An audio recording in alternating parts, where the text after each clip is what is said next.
ঢাকাই সিনেমার জনপ্রিয় চিত্রনায়িকা পূজা চেরি অভিনীত নাগফুল সিনেমা সম্প্রতি নাম বদলে সেন্সর বোর্ডের ছাড়পত্র পেয়েছে।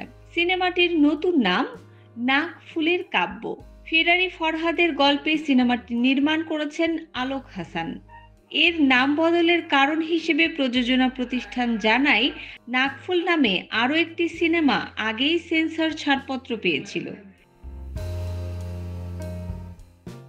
একই নামে দুটি সিনেমা সেন্সর ছাড়পত্র আইনি সিদ্ধ না, তাই নতুন সিনেমাটির নাম পরিবর্তন করে নাগফুলের কাব্য রেখে ছাড়পত্র দিয়েছে সেন্সর বোর্ড।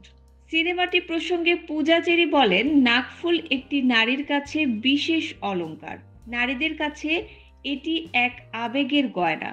আশা করি দর্শক ভালো গল্পের একটি সিনেমা উপহার পেতে যাচ্ছেন।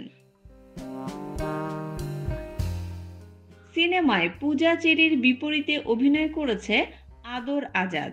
সিনেমাটিতে বিভিন্ন চরিত্রে আরও অভিনয় করেছে গাজী রাকায়েত, লুৎফর রহমান জর্জ, আলী রাজ সহ অনেকেই। গত ঈদ উল ফিতরে মুক্তি পেয়েছিল পূজা চেরি ও আদর আজাদ অভিনীত লিপস্টিক, আর এবার মুক্তি পেতে যাচ্ছে নতুন একটি সিনেমা।